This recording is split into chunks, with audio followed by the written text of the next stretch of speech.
By the early 1880s, Europe had caught African fever. The idea of new imperialism, the late 19th century rush by European countries to create vast political empires, led to the desire for territory within the continent of Africa. Moreover, the white man's burden rationalized the European expropriation of land by authorizing white superiority. Hence, the Berlin Conference, growth of social Darwinism and nationalism led to the scramble for African territory by dominant European countries.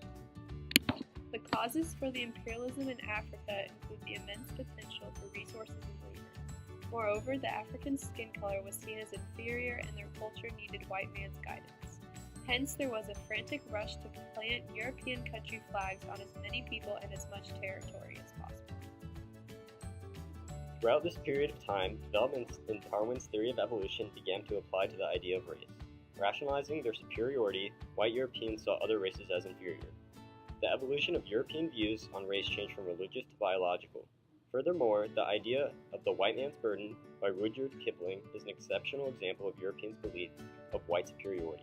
Rudyard Kipling was an American who published his poem in 1899, broadcasting his views to the American public and the Western world in general. He encouraged first world countries' occupation of inferior third world countries.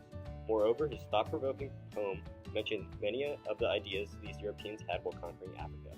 For example, white men believed that Africans need to be harnessed and taught how to act appropriately.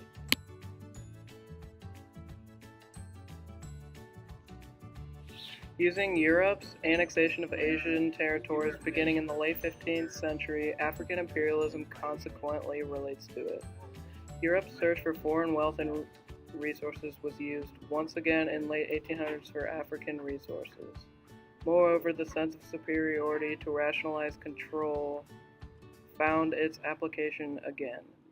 Yet a shift in focus from trade and indirect rule of Asian territories differed from the formal colonial control of vast overseas territories, serving as a political extension of mother countries.